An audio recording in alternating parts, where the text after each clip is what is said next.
Good afternoon, everyone, and welcome to the Plug and Go, the Rapid Expansion and Development of the EV Market session. My name is Nancy Sutley.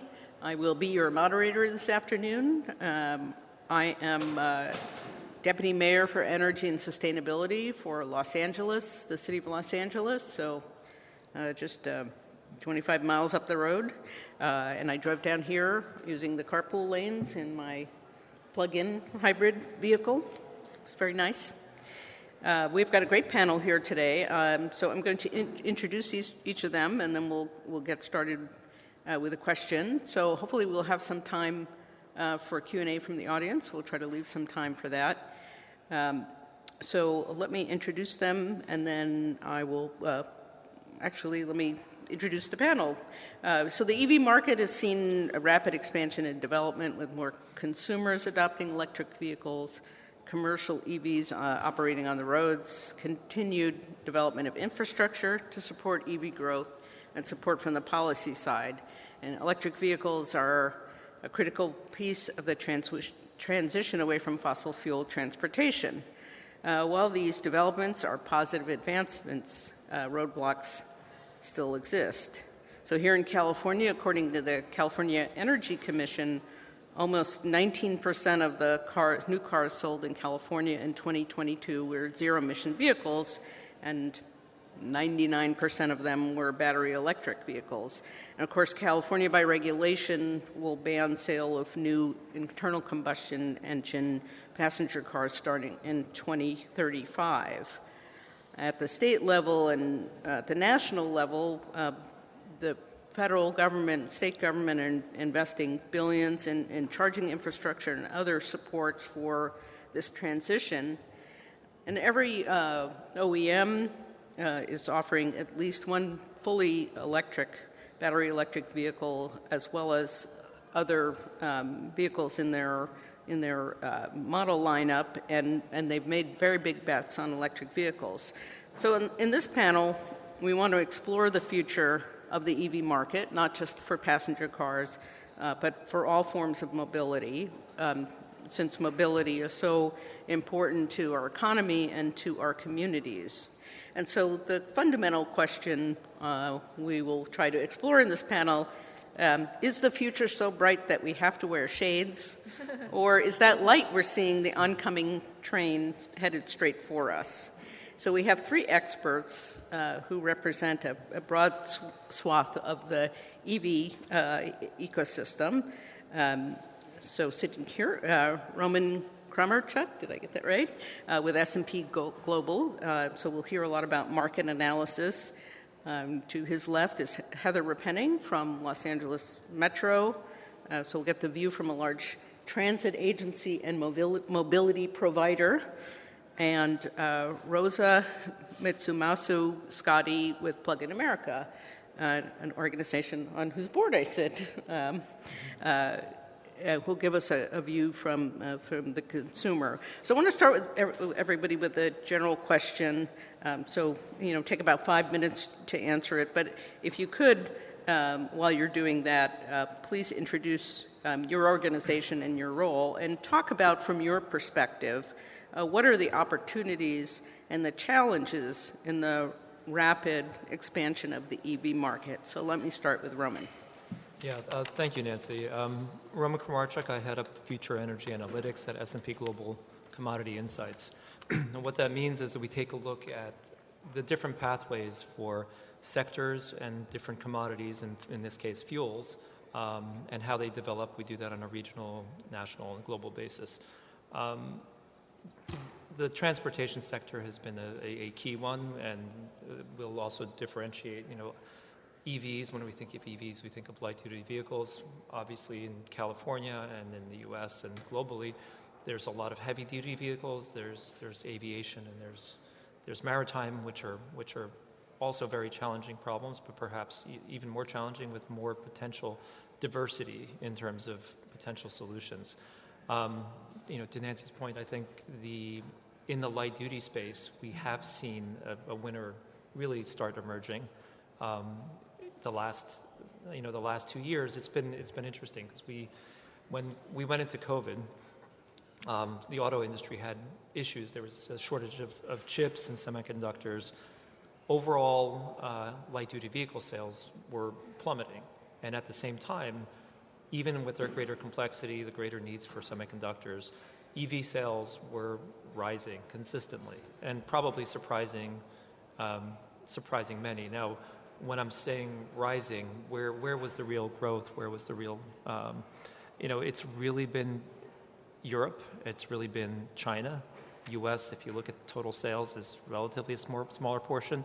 And outside of the big three, it's really a sort of much more minor contribution in terms of EV sales. But China and Europe have been, and when we think about the share of sales, because that's often, as we think about where we need to get to in terms of energy transition, of getting low emission and zero emission vehicles, it's a matter of transitioning the fleet. And that's the way we do a lot of our analysis, is really, you can get to very high shares of new vehicle sales, but if the old vehicles are still on the road, it's a question not just of sales, it's a question of what is being used and even how it's being used. We also look at things like full-out battery electric vehicles versus plug-in hybrids, how those are used. That also has implications for emissions, et cetera. When we think about, when we've been looking at those shares, where, we can go to Norway, and everyone knows Norway as the example of 90%. We're pretty much all vehicles sold in Norway are electric at this point, and there's not a sign that people are going back, or there's not really a backlash. We've seen recent sales in places like Germany, France, up to 50% in the latest months. So this is really something that was not a guarantee 2 years ago. I think we have to stand back and appreciate that at a time when the rest of the auto industry was really facing a downturn, facing supply chain shortages, we saw an absolute boom in electric vehicles. So that's something to focus on the EV front. When we think about heavy-duty vehicles, there seems to be more variation, and the thing to keep in mind with electrification is there are other options. I mean, we spoke a little bit earlier about hydrogen as an option, and to be honest, we keep track of those, and they just are not a big deal. But the other option, if you think about maintaining infrastructure, is also biofuels. And this is where, when we talk about heavy-duty trucks, you see the advent of renewable diesel, which is heavily supported by, let's say, particularly heavily supported in California with the LCFS and with other programs. Those are seen as an option to electrification. If you're particularly depending on the feedstocks used for the renewable diesels, you can get pretty good carbon intensities. You don't have to depend on the upstream and the downstream infrastructure. The other alternatives when it comes to heavy duty is a hydrogen fuel train. And if you think about some of the advantages there, when there is a distance and a refueling issue, when you start talking about very long haul and a lot of and let's say heavy payloads of trucks, because the longer haul you need, the more weight you have to carry. That's where a large battery starts becoming a disadvantage. And large batteries, particularly if they need to be recharged, I think anyone living in like the mobility world and in the power world, I know that's one that Nancy's very familiar with, but the amount of energy you need, the amount of capacity you need to fast charge a truck, I mean, you essentially have to build very dedicated, serious megawattage, not kilowattage, to support some of these issues.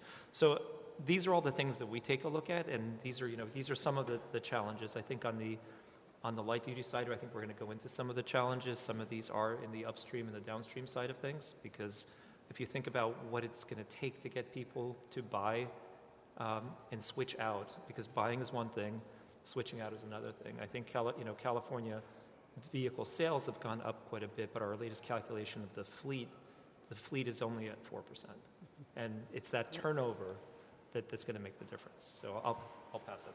All right, thank you, Roman. I'm maybe going to turn to Rosa now. Go back to the sort of consumer angle on this. I think where Roman left off, maybe a good place to start. I don't know if this is on, but I don't need it. So I'm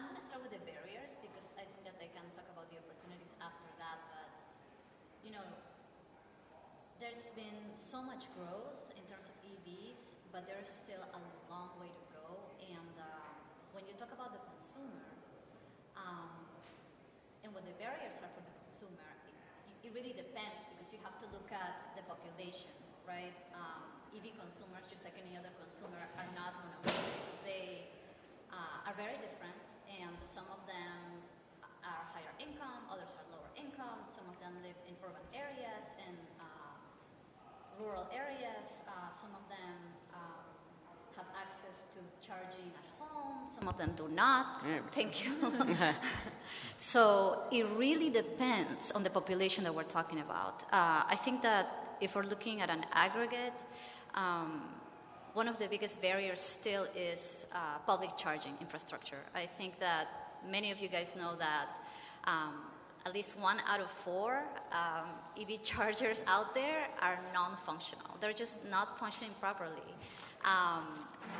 And then, you know, there's a lot of opportunities there because the National EV Infrastructure Program just passed at the federal level, so there's going to be this big investment on EV charging in the highway system. But still today, that's a huge challenge for anybody that is starting to think, oh, will I be able to travel and, you know, find a charger that actually works. For those that cannot really afford it yet, the price of the vehicle, of course. I mean, they are still not widely accessible to the majority of the consumer. The majority of the consumer still buys used EVs, so the opportunity there right now is waiting until there is a lot more EVs on the road, new EVs, and in a couple of years we're going to see more used EVs that are going to be more available to consumers that are willing to buy them. But then there's other challenges there. What about the consumer that doesn't own a home and cannot install a level 2 charger? They rent. A lot of folks still rent, and having a relatively faster charger at home, it's really difficult if you rent. So it's a case-by-case basis. If you live in a condo, in a complex, you have to work with your HOV, for instance, your HOA, or you have to really talk to your landlord and see if they want to install. So there is the charging infrastructure, the prices, and also right now I would say, even though the incentives is excellent, we have new incentives for used EVs, you know, $4,000 at the federal level. The number of incentives that are right now available, especially in places like California, can be really overwhelming for the consumer. So the consumer is looking at incentives at the public utility level, at the air quality entity, at the state level, even driving perks, requirements based on household income. So the consumer is coming in, and there's this massive amount of information, and we work a lot we partner with a lot of entities to understand and basically handhold the consumer to walk them through all of these incentives, because there's so many of them. So there's a lot of these challenges: the cost, charging infrastructure, and you know, processing the information. I mean, overall, we're competing with a technology that is, you know, gasoline-powered vehicles. It's been over 100 years. The market has been steady. You go, you fuel your car in the gas station. You get out, you pay with your credit card. You park wherever you want. You drive as long as you want. For the EV consumer, it's really a shift of mentality and adapting, and I think that's the biggest barrier. Thank you. Heather, Metro, you bridged the gap on some of the issues that have already been raised. You're moving consumers around, but you're also doing it in heavy-duty vehicles. So what are the challenges and opportunities looking like from Metro's perspective? Sure. Well, I wanted to spend most of my time talking about our bus program, because I think that's the most interesting piece. You know, we have a couple of other areas that we're operating in, including trying to provide public, you know, light-duty charging, including in the trucking space. LA Metro, we actually are a countywide transportation authority serving LA County, so that's 10 million people. We're not just a transit agency, we're a transportation authority, meaning that we also have, goods movement in our portfolio, and we also have a role in building highways. So our purview is pretty broad. So, when you look at our overall kind of carbon emissions impact, obviously electrification of our bus program is part of it, but part of it as well is our role in helping facilitate transportation choices. So I think there's a part of our conversation today around heavy trucking and what that is going to look like in California. But we have a very significant EV bus transition that we're in the, I would say, still early stages of. You may know that in 2018, the state of California adopted the California Innovative Clean Transit Regulation, which is going to require all agencies to have a full transition of their bus fleets by 2040. Our board at LA Metro actually has asked us to do this by 2030. So we're very much on the cutting edge, or as my colleagues who are working on this directly would call it, the bleeding edge of that transition. We have ordered 145 battery electric buses, one of the largest procurements in the country. And we have 44 units in service now, a combination of New Flyer and BYD buses. And by the end of 2023, we'll have the largest BEV fleet in the U.S. In January of this year, our board authorized an RFP for procuring another 1,000 BEVs and the associated infrastructure. It's a very expensive program. It's in the billions. Every time I check in on it, it's like more billions. It was like 2 to 3, and now I think we're, and it's very expensive. And so I think we've gotten a significant number of grants. We actually got the largest no emissions grant from out of the infrastructure bill last year that's been given. That was $104 million for LA Metro. But it's still like a drop in the bucket. Similarly, we also sell LCFS credits, which I think in the past has brought in maybe 40 to 50 million a year. Our board has asked us to put 80% of that toward our bus transition. Some of the issues that are coming up are really, around, infrastructure, the installation of charging. We've completely electrified what we call the G line, which is a bus line in the valley. We have opportunity charging at 3 locations. It's a product by Siemens. We also have depot charging. We're in the midst of electrifying another line. We come up against range issues, primarily because LA County is 1,433 square miles long, so our buses have to go long distances. And for right now, the batteries, especially on a warm day when they're running the AC hard, they can't quite get to where they need to go. So there is still a need for us to do in-route charging.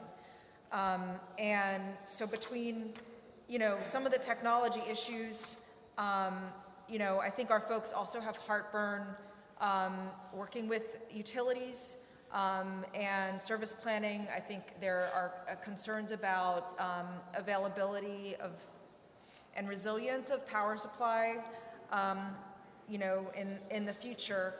And I think our folks are probably going to be asking the board at some point soon to move our deadline from 2030 to 2035. Now, that said, I mean, we're still, it's to me, there is a, when you look at our overall carbon emissions that LA Metro can impact, we have other very significant things that we can do. And in fact, our board has put $50 million into a clean trucks program The Port of LA and the Port of Long Beach, I mean, they're very, very significant economic drivers. They're also a significant source of pollution. So we are very interested in being a part of the community helping to clean up the trucking industry. There was actually a Washington Post article from a couple of days ago about how the US EPA is going to support California in its sped up regulation of trucking. I think that will be very significant, and as well as the future funds coming from the federal government. We are in the process of installing public charging at a lot of our, what we call park and ride lots, where our commuters park their cars to jump on the train or the bus for the day, looking at funding sources for that charging as well. And maybe in a minute I'll talk about our ability to actually get people out of their cars as a transit agency, and why I think that is equally important to our electrification role. And I'll stop there. Great, thank you, Heather. So maybe I'll follow up a little bit with Roman about we heard about the questions about availability of buses and charging. And I think across the board, right, the OEMs are making big investments in EVs, but what about the rest of the supply chain and looking broader than just passenger cars, upstream, downstream, batteries, charging infrastructure? Is there enough capital being deployed worldwide? Is there enough capital being deployed in the U.S. to support all these goals? No, and that's a critical question. I think one of the milestones, one of the trends that was, there was always an assumption that there's a Moore's law for, let's say, solar PVs, and that would extend to all other clean energy technologies. Well, we kind of hit the exception to Moore's law because a lot of the supply chain issues, and particularly when we think about batteries, the core battery metals have seen absolute spikes in prices. With our Platts group, we track, we provide price assessments around various lithium products, around cobalt products, nickel products, iron products. For example, lithium went from like $9,000 per ton to $90,000 per ton. So, and the key with batteries is, yes, there is some flexibility with batteries about what sort of ratios of inputs you can have. You can start swapping out cobalt and you have nickel and manganese, but lithium is kind of core. That's kind of a lithium-ion battery. That's what it is, and that went up 9 to 10 times, and so that's the first thing. So, and then if you think about the other battery components, if you think about there's the cobalt also went up considerably, nickel went up considerably, doubled. So all these things meant that our story that we were getting very comfortable with, that clean energy is always going to get cheaper, didn't happen. Now, the alternative actually didn't happen either, because if you're looking at a competition with diesel or gasoline, well, guess what? Gasoline prices went up a lot as well. So it's, maybe you don't have to run faster than the bear, you just have to run faster than your friend next to you. But I think so. So on the supply chain, the other big issue when we think about availability is where this is coming from. And if you look at concentration, there's interesting charts that we put together. The concentration of the top 3 producers of let's say traded gas, natural gas, traded oil, that's in the 30-40% globally range. Top 3 producers in lithium make up more than 90% of the total market. So if you think about reliability, if you think about security of supply, these start becoming, depending on the metals, and some of these metals are countries which we have free trade agreements. Some of these sources are places that we have free trade agreements. Some of them are not. And from the current geopolitical situation we have now, it's, if you look at where where mineral processing, battery manufacturing is happening, it's happening almost entirely in China. And this is another one of these challenges where, yes, the IRA, we've probably talked about it 1,000 times, but the IRA is something that's trying to push supply chains back into more reliable countries and supply chains that the U.S. can feel more comfortable about. So this is one of these things where that was passed. We're looking to see what happens. Some of the, we talked about the tax credits, the IRA tax credits. Well, those tax credits are going to be dependent upon those supply chains, because to be able to get that full amount of tax credit, there's a few different things that have to happen. First of all, the minerals have to be sourced from, from either the domestic or from countries with which we have a supply chain. So you're not going to get the full 7,500. Half of it is contingent on where it's coming from. Half, there's contingencies about where the car is manufactured. There's contingencies around the expensiveness of the car, and this goes to the ability of the more general public to actually take advantage of it. So, one can look and say, there's a lot of really good things that the IRA provided, but let's not pretend there are not some real obligations that come with that. And there's reasons for those obligations, because there's a lot of different policy goals that have to be hit. But let's also recognize that if those other policy goals aren't hit, this could provide a bit of an obstacle to continued sort of penetration, particularly when you think about how long it takes to site and start up another lithium mine or a processing plant, and where is that going to take place? So I guess, a big theme that we've been talking about is the energy trilemma. Energy has to be affordable, it has to be reliable, and it has to be sustainable. And on that front, it's those three things have to hit, and I think we want all three of them to hit to make sure that as we go forward, we know where we're getting the batteries from. We know that they're produced in a sustainable way that we feel comfortable with, that we feel is achieving other sustainability goals, that we know it's affordable. That lithium prices can come down once additional mines come down, because these are all challenges.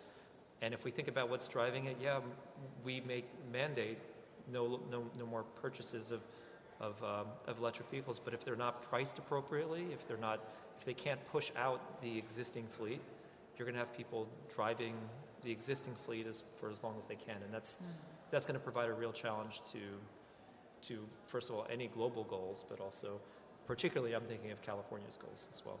So. Thank you. Yeah. So maybe keeping on the theme of supply chain, at the other end of the supply chain is the consumer, and I think the consumer, as you said, Rosa, was faced with a plethora of information, maybe a lot of a lot of data, but not a lot of information coming their way. And at the end of the day, if nobody's buying electric vehicles, then we haven't made the transition. So I guess would ask you maybe in a couple of different things. One, you sort of touched on the incentives, but there are new incentives and new funding programs available through the federal law, as well as what's going on in the state of California. And how do you help consumers sort of navigate that? And I guess my second question is really about sort of as how sensitive are consumers to the price of the vehicle versus the price of the fuel versus other considerations when choosing a vehicle. So maybe throw you a lot of questions at you at once. Okay, I'm going to try to answer your first question. So at Plug in America, and I didn't really get into what we do, we're a nonprofit organization that it's a member-based nonprofit organization of EV drivers all across the country. So we work on policy and a lot of programs to basically not just understand what consumers need, but also to basically provide as much help so we can dismantle, all these myths that have been in the market for years now. So what we understand is that, and our approach is basically to come and meet the consumer where they are at, online, in person, on the phone. Like I said earlier, it's not monolithic. A lot of consumers are still, they don't want to go to a dealership to go buy a car. They just want to go online and do their research. Like you're buying a computer. You just want to go online and understand what's going on. So we have an online presence. We have a website where consumers can go enter their zip code and basically understand all of the incentives that are available to them. They can look at chargers that would fit for their vehicle. They can browse and compare models. They can look at total cost of ownership. They can find electricians that are able to install chargers at their home. They can find events. So for that consumer, we have created this online space where before that perhaps didn't really exist. There's been a lot of new websites that have similar features, but it's really a place where we want the consumer to go to, and they can even find a dealership that sells the model that they want. So it's just a hub of EVs. So that's on one end. And also we engage with consumers, social media, email marketing. We do a lot of webinars that are informational. We did one recently about the recent federal changes with the IRA. So we are trying to make sure that the consumer really knows what's going on instead of just word of mouth, right? So on the other hand, a lot of people are still very much want to walk into a dealership and buy a car. And a few years ago, they would walk into a dealership and salespeople really didn't know how to answer questions. So we have partnered with different entities, LEDWP, the SCE, a lot of utilities, or even other OEMs, just so that their staff can understand how to sell EVs. They can answer questions about charging, about the incentives, about the utility incentives. So they can look at the cost of ownership. So the salesperson isn't just like giving the consumer a poor shopping experience that will basically make them turn around. So it's really about meeting the consumer where they are at. Also, we do a lot of test ride and drive event campaigns. So a lot of people really want to sit down in an EV and drive it. They've heard a lot of things about, it's not as powerful, or, I'm not going to be able to drive further away than, 40 miles. So we wanted to sit in the EV, have a feel.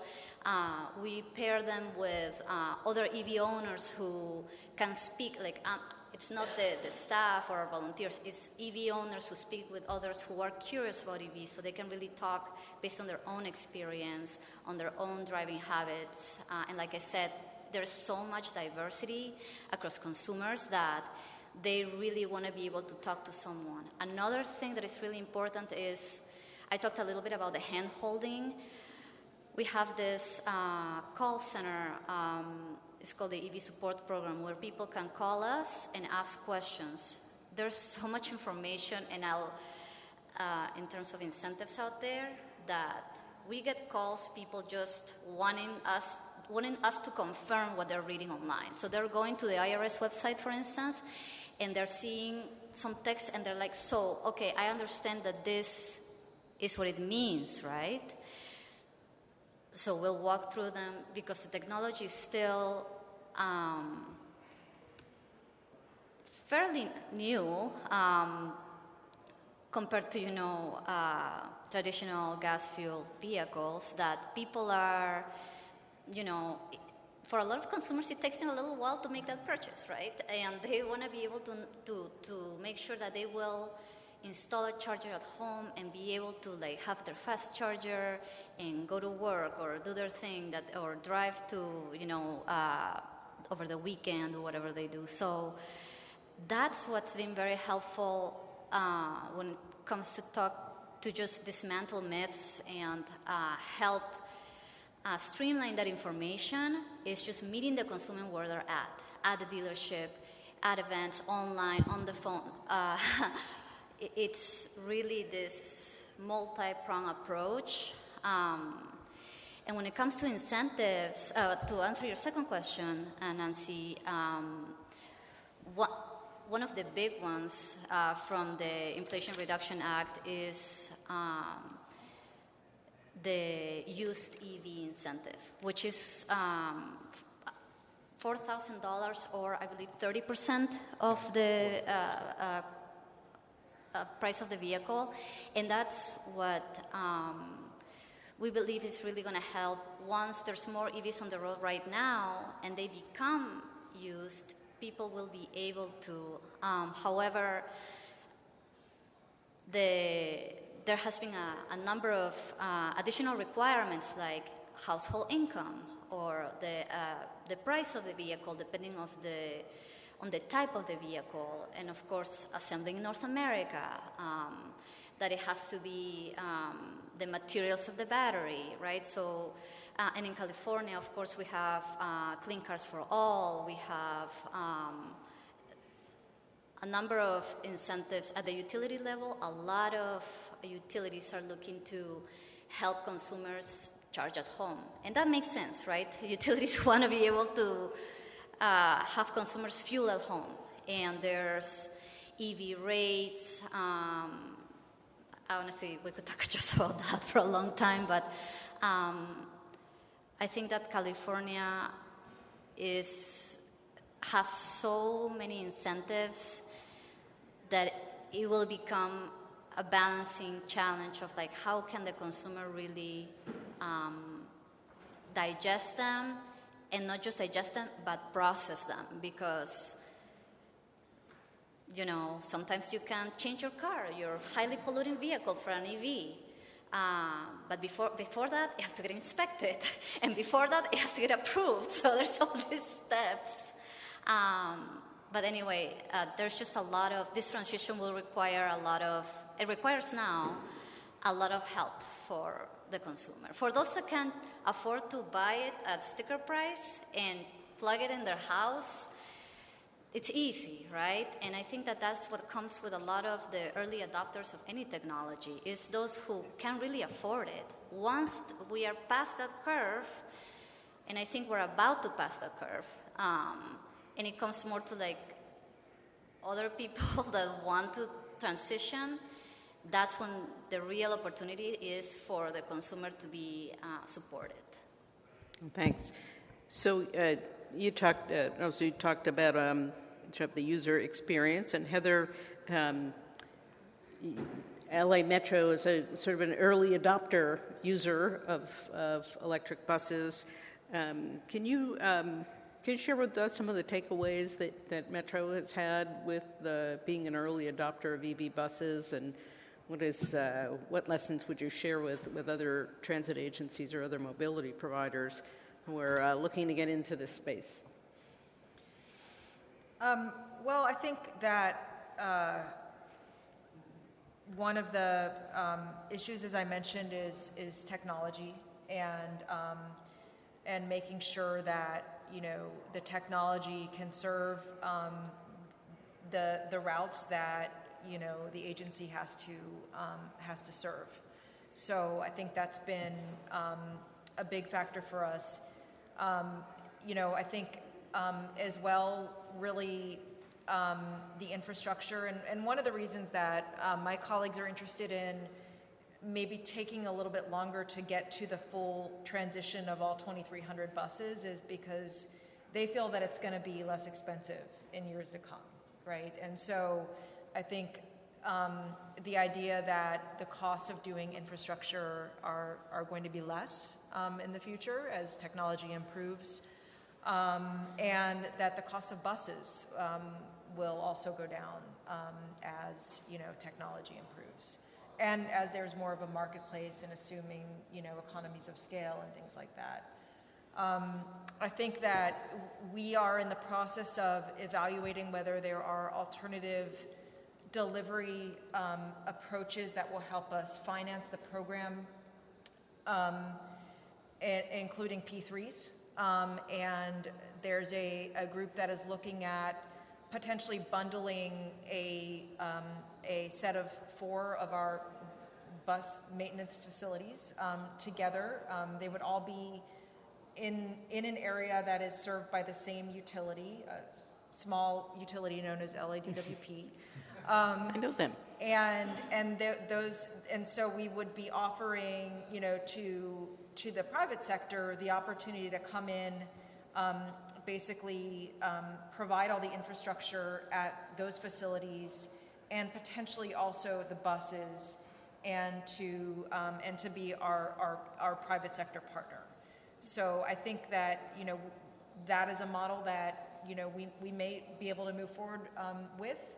I think that for my purposes, which is on the policy side, I always appreciate the idea that you could do that while looking at those facilities for opportunities for generation and storage at those facilities, and bringing together the incentives that utilities have for solar, for battery storage. So you're not just coming in and putting charging infrastructure, you're actually redoing the whole yard with a suite of energy services. And that would really be a resilient package. And so I think that, you may be hearing more about, P3 opportunities at agencies like ours that have large procurements. And I think that will be an interesting space to watch. Great. Well, thank you. Maybe we'll turn to the audience to see if there's questions for our panel. I've got a couple more in the queue, so let me see if anyone would. Yeah, go ahead. I don't know if it's a question for Roman or Rosa, but what is the EV adoption rate? What does it need to be to get California's emission targets? Yeah, if I heard the questions, what are the EV adoption rates and what's needed to hit the targets? Is that right? Or Yeah, what's the adoption need to be? Oh, what does adoption need to be to get to the targets? yeah, I guess once again, I guess the numbers that we had earlier, EV sales in California 2022, what we saw is at 22% of the sales were electrified. U.S. average was 5%, just for reference. So California is much closer to a number of European countries than it is, and is leading the U.S. in that case. What we will see is 100% sales, because that's what the requirement is going to be. And by that time, by 2040, we see U.S. sales being at around 55-60% of total. So once again, places like California, and then some of the questions are what other states will follow California. What needs to happen, I think, to hit the targets. There's a few different targets for California. There's a 2030 target for California, and then there's a long-term target for California. To hit the 23 targets, I think remember that the way the targets are set, they're emissions targets, and this goes back to the issue of fleets versus sales. Ultimately, you have the emissions for transportation are covered under California's cap and trade program. The quarterly and the annual sort of sales of fuels are also impacted by the LCFS. So there's different mechanisms that tell you that will ensure that you start hitting the cap. If you go to some of the other sessions, you'll hear about the expectations of what the cap and trade program may look like to hit the 2030 targets. The beauty of a cap and trade program is that you don't necessarily know where exactly the reductions are going to be coming from. You'll do it in a way that's most cost effective. So it could be that the reductions, you may see more reductions in the heavy duty fleet. You may see it more because there's more renewable diesel penetration. You could see more reductions in the power sector than one would have expected. Or there could be some refinery conversions or even some of the upstream oil and gas. California's got so many different sources of emissions, but I think when the scoping plan is put together, and there's people much more qualified than I here to speak to how that was put together, but the sort of targets that have been put in place around the long term, the phasing out of ICE vehicle sales are consistent with what the goals are to get California onto a net zero trajectory. In terms of where we see the fleet being, we still there's going to be a lot of cars on the road still, and a lot of ICE cars on the road. Those are still going to be running. So to start ramping those down, you need to have the carbon prices be high. You need to have the LCFS operating in a way that it needs to be operating. And even then, we still expect, by 2040, 2035, 2040, we still expect 40% of vehicles still being internal combustion. Thank you. Other questions? Oh, I'm sorry. Heather, please go ahead. We actually did a study specifically related to light-duty vehicles because, as I mentioned, we have a role in highways, and we took a look at emissions from highways and planned highway capacity expansion projects. And so we wanted to really look at where we're headed in California on the light-duty side. And with the current goal of phasing out combustion engine vehicles by 2035, we still wouldn't get to, a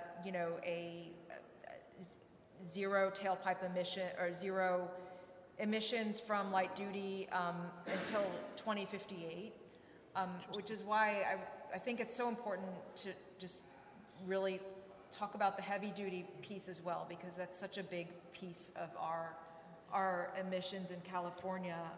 And so I think this new decision at the federal level would allow us to phase out,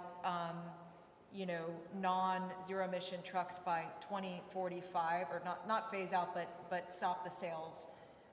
And so I think that would at least give us a timeline to work with on the heavy duty side, which we haven't had yet. That said, transportation sector emissions being 50% of emissions in LA County, maybe a little bit less for the state of California, really the importance of looking at vehicle miles traveled and reducing vehicle miles traveled, because that's actually a factor that has increased even as our fuel standards have improved. We still drive more, and we're actually going to have to work in that space of reducing VMT, and there are going to be some interesting opportunities there, because California environmental law now requires developers to mitigate VMT increases, and so we're starting to have folks come to us to look to invest in certain, products that we offer, free transit passes, et cetera, because they have to do mitigation. So more to come. Yeah, I would quote one of my former, now your colleague, Selita Reynolds, who said, if you're in an EV stuck in a traffic jam, you're still stuck in a traffic jam. All right, are there other questions from the audience? Let's see, I'm not seeing any, so maybe I'll come back to the panel and ask Roman. So you've talked a little bit about sort of the worldwide picture, but how should we think about where California fits into the worldwide picture around electrification, and where the U.S. fits, and to what extent the U.S. will the policies make a difference worldwide, both in terms of adoption and capital deployment? Yeah, I think the thing that I pointed out at the beginning, and I think this is, to keep this in mind, is to what extent China and Europe are really so far ahead of the U.S. in terms of both absolute sales of vehicles in terms of numbers, but also in terms of penetration rates. The one thing that was notable when we were looking at reasons for this is part of it was the OEM obligations and also what they've committed to, what the OEMs can commit to, and how many, up until recently, the number of different models that were available. I mean, the U.S. really stood apart from China and from Europe in terms of having alternative electric versions of all the cars that people wanted to buy. So I think that part of it we're seeing a little bit more of an improvement on. We've seen the OEMs come out with U.S. versions of vehicles that people want to buy. The other part of it, and this maybe there's commentary from others on the panel as well, is in terms of battery charging installations. China's so far ahead of the U.S. Europe is so far ahead of the U.S. in terms of, if you wanted to think of sort of optimal ratios of public charging and even private charging to vehicles, U.S. is not doing that well, and this is where to be honest, things like the Infrastructure Act and all the efforts that California is doing should start making a difference. So, Is that mostly a capital deployment issue, or is it that they have a different model? I mean, the U.S. model is pretty disaggregated when it comes to EV charging. It definitely is a different model. I mean, I think if you look at some of the debates around what it will take to qualify for some of the Infrastructure Act funding, you're actually going to have chargers be compatible with each other. Mm-hmm. And there's people companies, entities that have been resisting that. So I think there's elements that I think are going to be worked out. There's nothing better to kind of lead to a solution than to have a nice incentive that you can benefit, that everyone can benefit from. So between the IRA and the Infrastructure Act, I feel like there's enough attention being paid to this that there will be efforts to install. Now, I can't speak to why a third of the chargers are not operating. That's I've heard that. Actually, I'll be honest. We think we've all heard that number. I've heard that statistic, and it's if you think about growth industries, it's in some of these things, these are new industries. These are new industries, and industries have to have support industries, and we'll get there. It's just I think we're at a frustrating point. And if I may add to that, I think that also there will be a bit of a cultural shift. We work with a global EV alliance as well, where we, connect with member organizations from around the world. And in the Netherlands, our partners there, they say parking is charging. That's it. Like, that's the mentality. You park and you're going to charge. So, and of course, it's very different, right? It's a much smaller country, and they have a lot more open spaces for transportation. Like Heather was saying, getting cars out of the road is their priority. So it's a very different model. So it's that cultural change too of, and that's going to take a long time. So I think it's a mixture of policy, the technology, the market, but also the consumer just sort of riding that mentality of driving everywhere. And once all of these charging stations are working, they will have reliability to go and know that they'll be able to park and charge their vehicle. Right. Well, for all the investors in the room, EV charger maintenance seems like a good business opportunity. Heard that a lot. Yeah. So we've got about 5 minutes left. I'm going to do one more survey of the audience if there are any questions. If not, I'll try to ask a sort of final question to our panel here. Now I have to think of one. So I guess. What would you see as we go march through these goals, whether it's the net zero carbon goals or California's ban on IC engines? What will you be looking for to know if we're succeeding? Maybe we'll start with you. Let me start with Heather.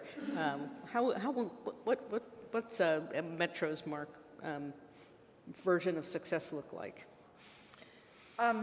Well, we run buses and trains, and I think we'd like to see more people using them.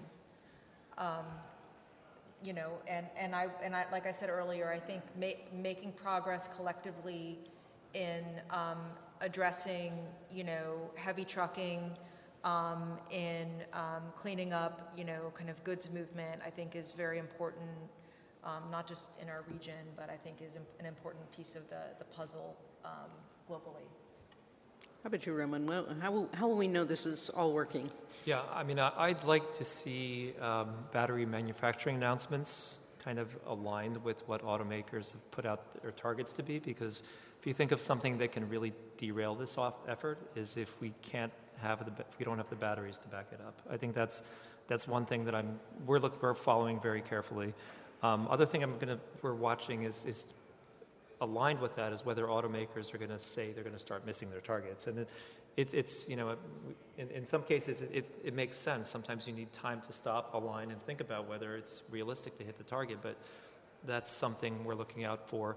And the third thing that I'm looking out for is really to see what the federal government does in the U.S. I mean, there's another round of auto vehicle standards for GHGs.